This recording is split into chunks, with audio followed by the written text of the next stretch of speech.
কিভাবে আমরা ঈদ উল ফিতর সেলিব্রেট করব এবং আল্লাহ রাসূল সাল্লাল্লাহু আলাইহি ওয়াসাল্লাম এবং সাহাবারা ওনারা কিভাবে ঈদ উদযাপন করতেন এই ব্যাপারে আমরা কিছু কথা বলবো।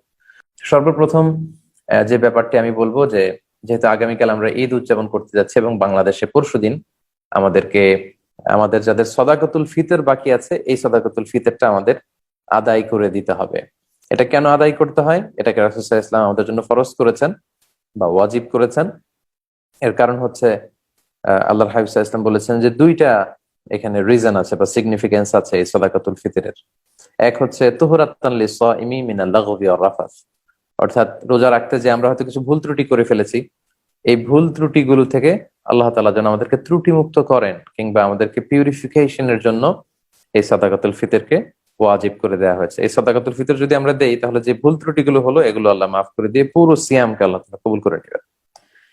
সাদাকাতুল ফিতরের আরেকটা সিগনিফিকেন্স হচ্ছে তু'মাতান লিল মাসাকিন, মিসকিনদের, যারা সুবিধা বঞ্চিত, অসহায়, অসচ্ছল, গরিব মিসকিন, ঈদের দিনে তাদের ঘরে যেন পর্যাপ্ত খাবার থাকে এটা এনশিওর করা। অর্থাৎ আমরা আমাদেরকে যাদেরকে আল্লাহ তাআলা সচ্ছলতা দিয়েছেন আমরাই শুধু ঈদ সেলিব্রেট করব, আনন্দ উৎসব করব, আর যারা অসচ্ছল তারা ঈদ উদযাপন করতে পারবে না, খাবার দাবার খেতে পারবে না, এটা তো আসলে সুন্দর হয় না ব্যাপারটা। ইসলাম আমাদেরকে এরকম উৎসাহিত করে না, আমাদেরকে বলেছে যে সবার ঘরে ঘরে যাতে আনন্দ পৌঁছে যায় এজন্য সাদাকাতুল ফিতরের এই ব্যবস্থাপনা করা হয়েছে। তাহলে দুইটা কারণ, এক হচ্ছে আমাদের রোজার ভুল ত্রুটি মাফ করে দেয় এর মাধ্যমে, আরেকটা হচ্ছে তু'মাতান লিল মাসাকিন, মিসকিনরা, গরিব মিসকিনরাও যাতে ওই দিন তাদের ঘরে ফুড এনশিওর করার জন্য তারাও যাতে কিছু খেতে পারে এবং এই ঈদকে আনন্দের সাথে উদযাপন করতে পারে। এবং আল্লাহর হাবিব সাল্লাল্লাহু আলাইহি ওয়াসাল্লাম বলেছেন যে এটা ঈদগাহে যাওয়ার আগেই দিয়ে দিতে হবে। মান আদ্দাহা ক্বাবলা সলাতি ফাহিয়া যাকাতুন মাকবুলা, ঈদগাহে যাওয়ার আগে যে সাদাকাতুল ফিতর দেয় সে প্রকৃত সাদাকাতুল ফিতরের সওয়াবই পেল। আর মান আদ্দাহা বা'দা সলাতি ফাহিয়া সাদাকাতুম মিনাস সাদাকাত, যে ঈদের নামাজের পরে যদি কেউ এই সাদাকাতুল ফিতর দেয় এটা নরমাল চ্যারিটি, সাধারণ ডোনেশন বা দান হিসেবে গণ্য হবে। সাদাকাতুল ফিতরের যে সওয়াব সেটা সে আর হাসিল করতে পারলো না। সো আমরা এখনো যারা সাদাকাতুল ফিতর আদায় করেনি এটা যেন আমরা করে ফেলি। সাহাবারা ঈদের কয়েকদিন আগ থেকে এটা দেয়া শুরু করতেন। সো আমরা আজকেই করে ফেলি, বাংলাদেশে যারা আছি যদি আমাদের আদায় না হয়ে থাকে আমরা আজকেই যেন দিয়ে ফেলি, অথবা আগামীকাল আপনাদের সর্বশেষ সুযোগ আছে, আপনারা এটা আদায় করে ফেলবেন। আল্লাহ রাসূল সাল্লাল্লাহু আলাইহি ওয়াসাল্লাম খাদ্য দিয়ে এটা আদায় করতে বলেছেন। আমাদের বাংলাদেশের যে খাবারগুলো মানুষ খায় এই খাবারগুলো দিয়ে আপনি আদায় করতে পারেন এক সওয়াব পরিমাণ। আর যদি খাবার দিয়ে আদায় না করে আপনি অর্থ দিয়ে আদায় করেন, টাকা দিয়ে, সেটাও আদায় হয়ে যাবে, সেটাও জায়েজ আছে ইনশাআল্লাহ। তাহলে আমরা সাদাকাতুল ফিতর আদায় করে ফেলবো, এটা হচ্ছে ফার্স্ট এন্ড ফরমোস্ট রিমাইন্ডার আজকের জন্য।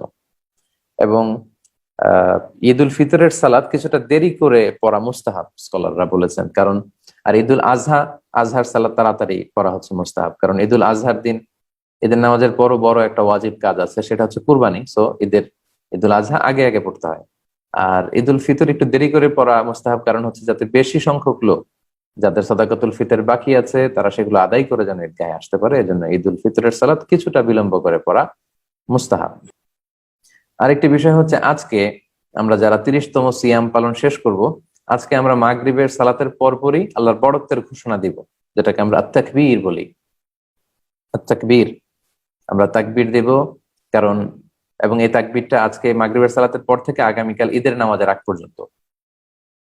ঈদুল আজহার তাকবীরটা এটা 5 দিন ব্যাপী, 9 তারিখ ফজর থেকে 13 তারিখ আসর পর্যন্ত, কিন্তু ঈদুল ফিতরের তাকবীর হচ্ছে শাওয়ালের চাঁদ দেখার পর থেকে মুসল্লায় যাওয়ার আগ পর্যন্ত। এবং এই তাকবীরের ব্যাপারে সূরাতুল বাকারায় আল্লাহ তাআলা ইরশাদ করছেন, যে আয়াতটি দিয়ে আমি আমার কথা আজকে শুরু করেছি সেটা হচ্ছে ওয়ালিতুকাব্বিরুল্লাহ ওয়ালিতুকমিলুল ইদ্দাতা ওয়ালিতুকাব্বিরুল্লাহ আলা মা হাদাকুম ওয়া লাআল্লাকুম তাশকুরুন। অর্থাৎ প্রথমে তোমরা ওয়ালিতুকমিলুল ইদ্দা, তোমরা ইদ্দত পূরণ করবে, অর্থাৎ সিয়ামের যে পূর্ণ সময় 29 দিন বা 30 দিনের যে সিয়াম এটা শেষ করবে, করার পরে ওয়ালিতুকাব্বিরুল্লাহ, তোমরা আল্লাহর বড়ত্বের ঘোষণা দিবে। কেন? আলা মা হাদাকুম, এই যে আল্লাহ তাআলা তোমাদেরকে হেদায়েতের উপর অটল রেখেছেন, সিয়াম পালনের সুযোগ দিয়েছেন, কিয়াম করার সুযোগ দিয়েছেন, রমাদানে ইবাদতের সুযোগ দিয়েছেন, এটা শুকরানা স্বরূপ আমরা যেন আল্লাহর নামের বড়ত্বের ঘোষণা দেই। আমরা আরব বিশ্বে প্রথমে 3 বার আল্লাহু আকবার, এরপর লা ইলাহা ইল্লাল্লাহ, এরপর আল্লাহু আকবার ওয়ালিল্লাহিল হামদ, এভাবে আমরা তাকবীর পড়ে থাকি।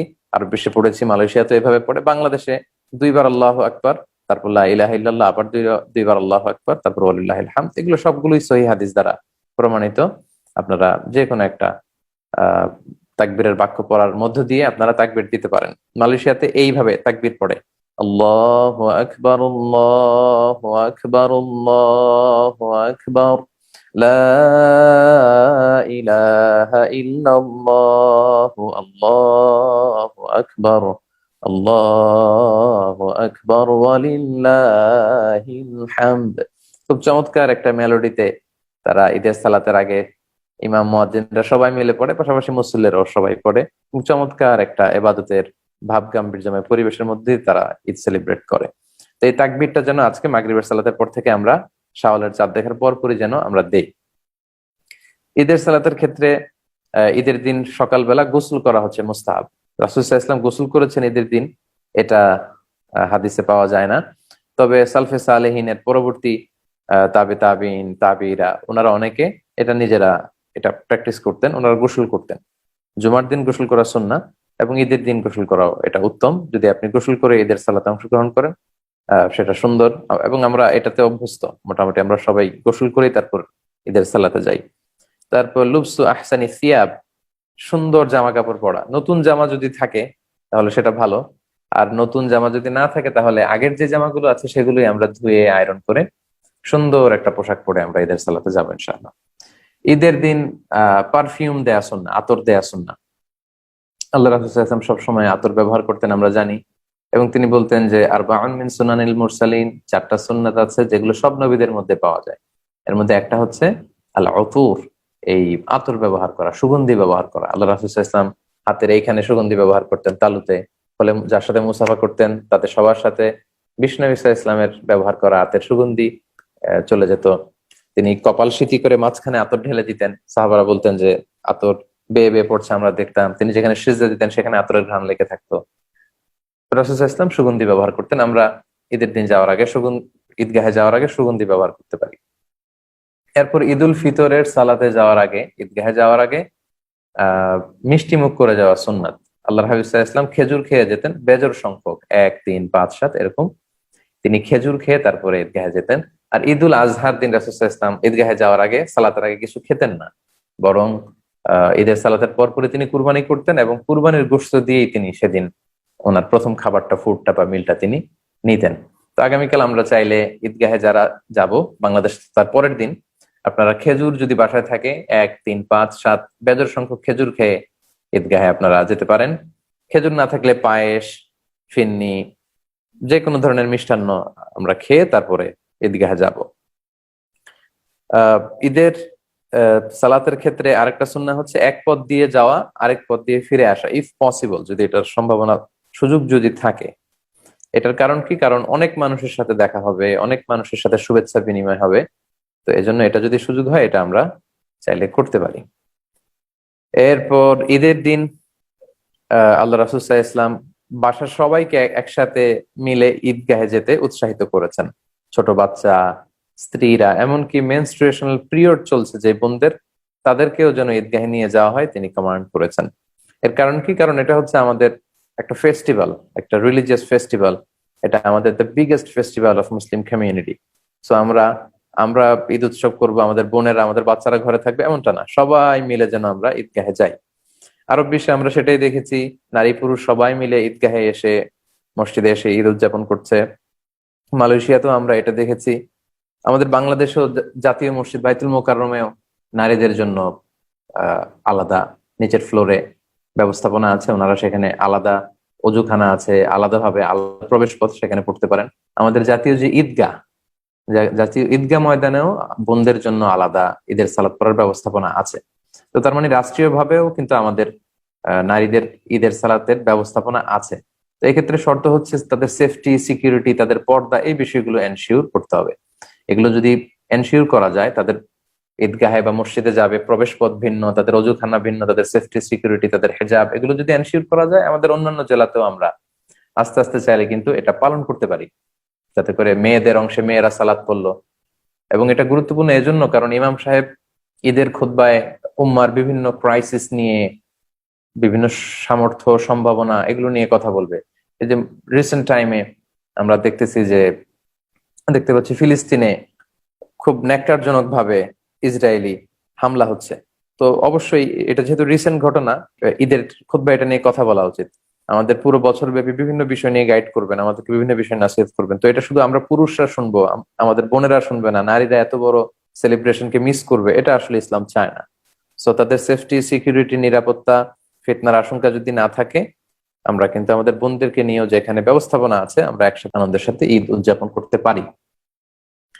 আমরা সবাই জানি যে ঈদের সালাত হচ্ছে 2 রাকাত। আমাদের বাংলাদেশে অতিরিক্ত 6টি তাকবীর দেয়া হয়। প্রথম রাকাতে 3 তাকবীর, পরের রাকাতে 3 তাকবীর। প্রথম রাকাতে সানা পড়ার পরে কেরাত শুরুর আগে 3 তাকবীর, আর দ্বিতীয় রাকাতে কেরাত শেষ করার পরে রুকুতে যাওয়ার আগে 3 তাকবীর। বাট আরব বিশ্ব সহ মালয়েশিয়াতে বা অন্যান্য অনেক জায়গায় 12 তাকবীর, 13 তাকবীর, কয়েকটা নিয়মই আছে। এইভাবে আহ সালাত আদায় করা হয়। সো কনফিউশনের কিছু নেই, যেখানে যেই মাযহাব বা যে আমলটা প্রচলিত আছে আপনারা সেটা করতে পারেন, কারণ এগুলো সহিহ সুন্নাহ দ্বারাই সাব্যস্ত।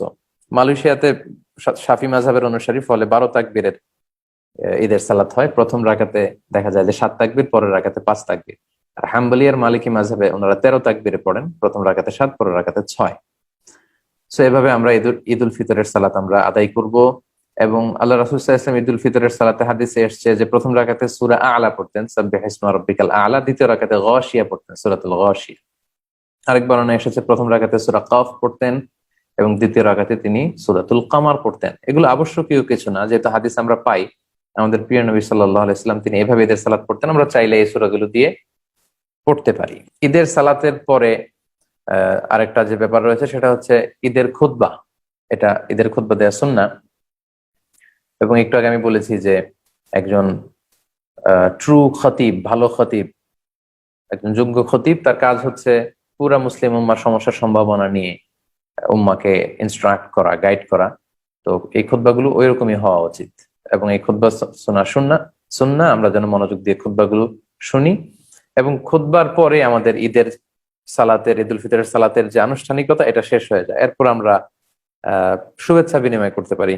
সাহাবারা ঈদের দিন একে অপরের সাথে দেখা হলে ওনারা পড়তেন তাকাব্বালাল্লাহু মিন্না ওয়া মিনক, অর্থাৎ আল্লাহ তাআলা আমাদের পক্ষ থেকে তো আপনাদের পক্ষ থেকে আমাদের নেক কাজগুলো কবুল করে নিক। এই যে পুরো মানে রমাদানে, লং পিরিয়ড অফ টাইমে, হোল দ্য রমাদানে আমরা সিয়াম, আমাদের কিয়াম, আমাদের তেলাওয়াত, আমাদের সাদাকা, এগুলো করলাম। আল্লাহ তাআলার কাছে আমরা দোয়ার মতো করে এটা কিন্তু বলতে পারি যে তাকাব্বালাল্লাহু মিন্না ওয়া মিনক, মানে আল্লাহ তাআলা আমার ইবাদত, আপনার ইবাদত, এগুলো কবুল করে নিক।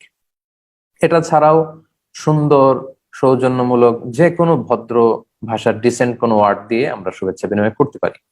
আমাদের বাংলাদেশে আমরা সাধারণত ঈদ মুবারক বলে অভ্যস্ত। এটা খুবই সুন্দর একটা ফ্রেজ, খুবই সুন্দর শব্দ। ঈদ মুবারক মানে ঈদ আমাদের জন্য বরকতময় হোক, মানে full of blessings and mercy হোক। চমৎকার একটা শুভেচ্ছা বিনিময়ের বাক্য, আমরা এটা বলতে পারি। অন্যান্য দেশে, অন্যান্য কালচারে যে সমস্ত শব্দ বা শব্দগুচ্ছের মাধ্যমে, ফ্রেজের মাধ্যমে শুভেচ্ছা বিনিময় করা হয়, আমরা এগুলো সবগুলোই করতে পারি, এতে কোনো বিধি নিষেধ নেই ইনশাআল্লাহ। তবে সাহাবারা তাকাব্বালাল্লাহু মিন্না ওয়া মিনক এটা পড়তেন। আমরা যেন এই সুন্নাহর সাথেও যাতে বা সাহাবাদের এই শুভেচ্ছা পদ্ধতির সাথেও যেন আমরা পরিচিত হই, আমরা চাইলে এটাও মুখস্থ করে একে অপরের সাথে শুভেচ্ছা বিনিময় করতে পারি। পাশাপাশি আমাদের দেশে মুসাফাহা করা, মুআনাকা করা, এগুলো সবগুলোই প্রশংসিত, এগুলো সবগুলোই করা যেতে পারে। আমাদের বাংলাদেশে ঈদের সালাতের পরে দল বেঁধে গ্রামে দেখা যায় যে লোকজন কবর জিয়ারত করতে যায়। এটা ঈদের দিনের জন্য এরকম খাস করে নেয়া, অনেক স্কলাররা এটাকে মাকরুহ বলেছেন। যেহেতু ঈদ হচ্ছে একটা আনন্দের দিন, কবরে গেলে মানুষের কান্না আসে। হ্যাঁ, যাদের রেগুলার বেসিসে কবর জিয়ারত করার অভ্যেস আছে, সবসময় কবর জিয়ারত করা যায়।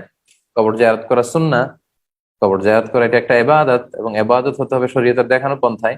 সো ঈদের দিনের জন্য খাস মনে করা, এরকম মনে করে এটা করা উচিত নয়, এটাকে অনেকে মাকরুহ বলেছেন। আর কারো যদি আদাত, অভ্যেস থাকে যে প্রতিদিনই তিনি তার মায়ের কবরের সামনে যে জিয়ারত করেন, তাহলে সেটা তিনি করতে পারেন ইনশাআল্লাহ। তাহলে সম্মানিত, শুধু এভাবে কোরআন এবং সুন্নাহর আলোকে এই যে পয়েন্টস গুলো আপনাদের সামনে আমি উল্লেখ করলাম, এগুলোর মাধ্যমে কিন্তু, এগুলো ফলো করে কিন্তু আমরা চমৎকার ভাবে আমাদের ঈদুল ফিতর আমরা সেলিব্রেট করতে পারি। এবং আমি বলেছি যে ঈদের দিন রোজা রাখা হারাম, অর্থাৎ আগামীকাল আমাদের যে ঈদুল ফিতর, আমরা এদিন রোজা রাখতে পারবো না, আবার ঈদুল আজহার দিনে রোজা রাখতে পারবো না, আবার ঈদুল আজহার পরের যে 3 দিন, এই 5 দিন রোজা রাখা যায় না, কারণ এগুলো হচ্ছে আল্লাহর মেহমানদারির দিন। আল্লাহ তাআলা তিনি আমাদেরকে মেহমানদারি করাচ্ছেন। সো এই দিনে খাওয়া পান করা, আত্মীয়দের বাসায় বেড়াতে যাওয়া, শুভেচ্ছা বিনিময় করা, একে অপরকে উপহার দেওয়া, এগুলো হচ্ছে ঈদের সৌন্দর্যকে আরো বেশি করে ফুটিয়ে তোলে। সো আমরা ঈদের দিন রোজা রাখতে পারবো না, তবে ঈদ উল ফিতরের পরে যে মাসটা, মানে ঈদ উল ফিতর যে মাসে, অর্থাৎ শাওয়াল মাস, এই শাওয়াল মাসে কিন্তু আল্লাহর হাবিব সাল্লাল্লাহু আলাইহি ওয়াসাল্লাম 6টা রোজা রাখতেন। সো যেহেতু এটা কানেক্টেড, এজন্য আমি একটু করে বলে রাখি। আবু আইয়ুব আনসারী রাদিয়াল্লাহু তাআলা আনহুর বর্ণনায় এসেছে যে আল্লাহর হাবিব সাল্লাল্লাহু আলাইহি ওয়াসাল্লাম বলেছেন, মান সামা রমাদানা সুম্মা আতবাআহু সিত্তাম মিন শাওয়ালিন কানা কাসিয়ামিদ দাহর। যে ব্যক্তি রমাদানের সিয়াম পালন করলো, এরপর শাওয়াল মাসে আবার 6টা রোজা রাখলো, সেজন্য সারা বছর ব্যাপী রোজা রাখলো। সুবহানাল্লাহ বিহামদি। অনেক বড় একটা সুযোগ আমাদের। রমাদান রোজা রেখে কেউ শাওয়ালের 6 রোজা রাখলে, সারা বছর রোজা রাখলে যে সওয়াব, সে পরিমাণ সওয়াব রিওয়ার্ড আল্লাহ তাআলা তার আমলনামায় দিয়ে দিবে। এই শাওয়ালের 6 রোজা আপনি ঈদের পরের দিন থেকে শুরু করে টানা একসাথেও 6টা রাখতে পারেন, ভেঙে ভেঙেও রাখতে পারেন। পুরো শাওয়াল মাসের মধ্যে 6টা রাখতে পারলেই এই শাওয়ালের নফল 6 রোজার এই সওয়াব কিন্তু আমরা হাসিল করতে পারি। তো সম্মানিত সুধীমণ্ডলী, এই ছিল ইসলামের দৃষ্টিতে ঈদ উদযাপনের ব্যাপারে আমার সংক্ষিপ্ত কিছু রিমাইন্ডার, কিছু আলোচনা। আল্লাহ তাআলা এই কথাগুলো আমাদেরকে সঠিকভাবে বুঝার, ইসলামকে ভালোভাবে বুঝার এবং মানার তৌফিক দান করুক। আল্লাহ তাআলা সন্তুষ্টির পথে তিনি আমাদেরকে পরিচালিত করুক।